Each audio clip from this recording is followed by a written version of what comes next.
Subscribe कीजिए हमारे channel को और बेल आइकन को दबाइए हमारी लेटेस्ट वीडियो सबसे पहले देखने के लिए। आज की इस पत्रकार वार्ता में उपस्थित सभी पत्रकार बंधु का स्वागत है। आज की इस पत्रकार वार्ता का विषय है चार धाम यात्रा।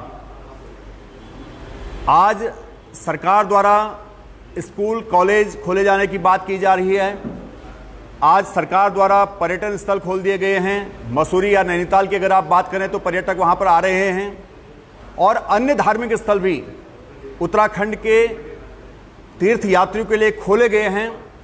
और अब तो भारतीय जनता पार्टी और कांग्रेस की राजनीतिक यात्रा भी जोरों पर चल रही है। और ऐसे में केवल चार धाम यात्रा को स्थगित रखने का क्या कारण हो सकता है?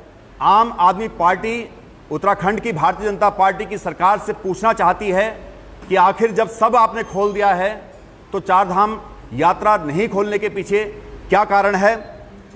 सरकार को जब अपनी यात्रा निकालनी होती है तो आप सब इंतजाम कर लेते हैं। परसों ही आपके मंत्री कह रहे थे कि इतनी बड़ी जनसभा हमारी श्रीनगर में आई हमने कभी देखी नहीं। लगभग 50,000 लोगों का हुजूम उस यात्रा में आया। कांग्रेस उससे भी बढ़कर दावा कर रही है कि हमारी यात्रा में भारतीय जनता पार्टी की यात्रा से ज्यादा लोग थे। और अगर भाजपा को चुनावी रैली करनी होती है तो सारे इंतजाम सरकार कर लेती है, कहीं कोई कमी नहीं होती है। सियासी लाभ के लिए भारतीय जनता पार्टी कुछ भी कर सकती है। इनके नेता लगातार यहां पर दौरे कर रहे हैं, सब कुछ हो रहा है, लेकिन जनता के लाभ की बात जब आती है तो भारतीय जनता पार्टी की निकम्मी सरकार हाथ खड़े कर देती है।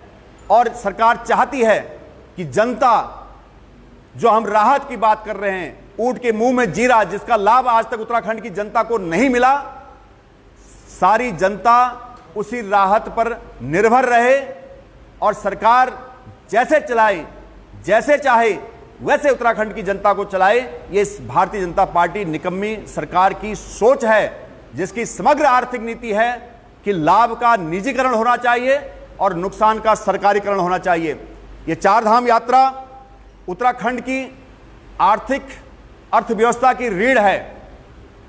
पूरे उत्तराखंड की जो जीडीपी है उसका 25% हिस्सा हमारे पर्यटन क्षेत्र से आता है और जिसमें एक बहुत बड़ा योगदान चार धाम यात्रा का रहता है, जिसका अनुमानित कारोबार लगभग 12,000 करोड़ सालाना है।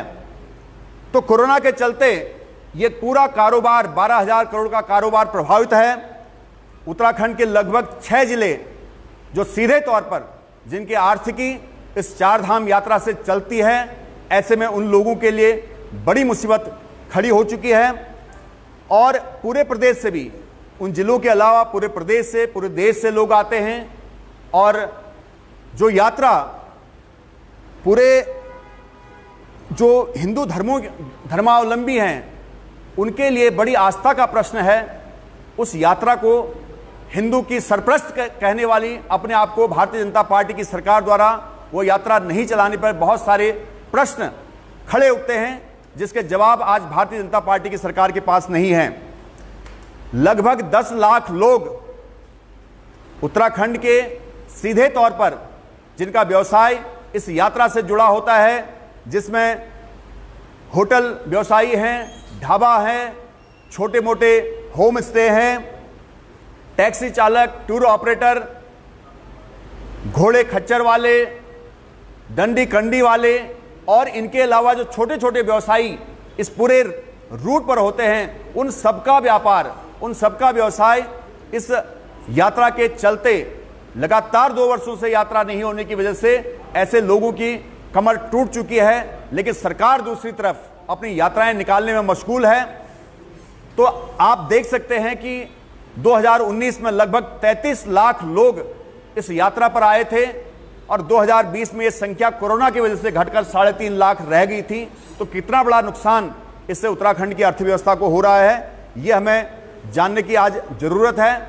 इसके अलावा देवस्थानम बोर्ड, जो इस भारतीय जनता पार्टी की निकम्मी सरकार द्वारा थोपा गया गैर लोकतांत्रिक निर्णय है और इस भारतीय जनता पार्टी सरकार की राजहट है, उसको भी आम आदमी पार्टी लगातार आवाज उठा रही है पंडा पुरोहित और हक हकूकधारियों के पक्ष में कि जो व्यवस्था पहले से चली आ रही थी, अगर उस व्यवस्था में आप कोई परिवर्तन चाहते तो जो उस व्यवस्था को मैनेज कर रहे, जिन्होंने सालों से आदिकाल से हमारे चार धामों को सांस्कृतिक धरोहर के रूप में सजो के रखा है, उसकी मान्यता बनाई है, उन लोगों से उनकी सहमति, उनसे पूछा जाना बहुत आवश्यक था।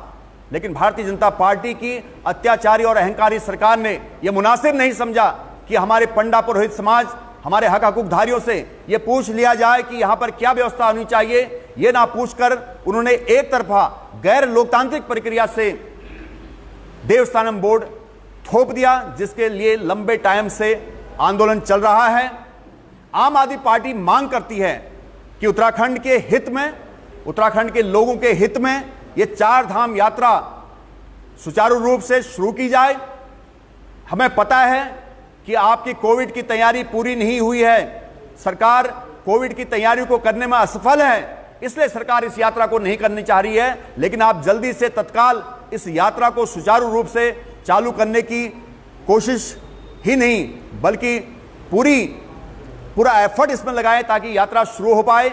और इसके अलावा जो देवस्थानम बोर्ड लंबे समय से हमारे हक हकूकधारी और पुरोहित पंडा समाज के लिए एक अत्याचार की तलवार बनी है, उस देवस्थानम बोर्ड को तत्काल भंग करे। आम आदमी पार्टी कह चुकी है कि जिस दिन आम आदमी पार्टी की सरकार आएगी, आनी निश्चित है, क्योंकि उत्तराखंड की देवतुल्य जनता जिस हिसाब से आम आदमी पार्टी को मान्यता दे रही है, आम आदमी पार्टी को समर्थन दे रही है, उस रुख से साफ है कि 2022 में प्रचंड बहुमत से आम आदमी पार्टी और उत्तराखंड का आम आदमी उत्तराखंड की सत्ता में सीन होगा। और आम आदमी पार्टी की सरकार का पहला काम होगा इस देवस्थानम बोर्ड को भंग करना। अगर सरकार देवस्थानम बोर्ड भंग नहीं करती है, चार धाम यात्रा शुरू नहीं करती है, तो आम आदमी पार्टी राज्यव्यापी जन आंदोलन शुरू करेगी। धन्यवाद।